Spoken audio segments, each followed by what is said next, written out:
من غير فرن وبأسهل طريقة هنعمل أحلى فراخ كاملة بصوص خطير، من أحلى وأسهل الوصفات اللي عملتها. ولو أول مرة بتشوفوني ما تنسوش تعملوا فولو وسبسكرايب للقناة. ويلا نبدأ وصفتنا. هنا معايا فراخ بالعظم وبالجلد عادي جدا، قطعتها 8 قطع، وهضيف عليها توابل ملح وفلفل، توم بودرة وبصل بودرة وجنزبيل بودرة وبابريكا مدخنة. ممكن نزود او نقلل اي توابل تانية بنحبها.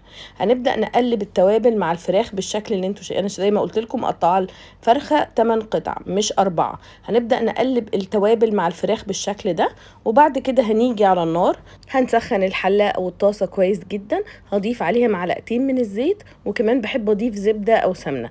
بخلط الزيت مع الزبدة او السمنة، ده بيديني نتيجة احسن. بعد كده هنبدأ نشوح الفراخ اللي احنا تبلناها. هشوحها من على الجنبين تاخد لون حلو، وبعد كده اطلعها. لو هتعملوا كمية كبيرة طبعا هنشوحها على كذا مرحلة. في الاول بنحط الفراخ على الجنب اللي فيه الجلد عشان ياخد قرمشة ولون حلو. بعد ما هشوحها على اول جنب هقلبها على الجنب التاني. زي ما انتوا هتشوفوا دلوقتي هي واخدة لون حلو قوي، وبقلبها بالشكل ده. وزي ما قلت لكم الفراخ هنشوحها على مرتين او 3 حسب الكمية اللي هنعملها.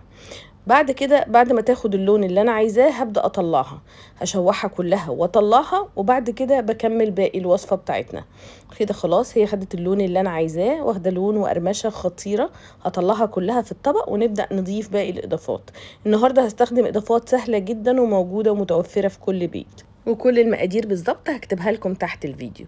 بعد ما طلعت كل الفراخ في نفس الطاسة او الحلة بتاعتنا، هبدأ اضيف شرايح من البصل مقطعه شرايح بالشكل ده، وكمان هضيف فصوص توم. ممكن تقطعوها وممكن تسيبوها زي ما هي براحتكم، دي حاجة اختيارية. هقلبها مع كل الطعم والفليفر اللي هو خارج من الطاسة بتاعتنا.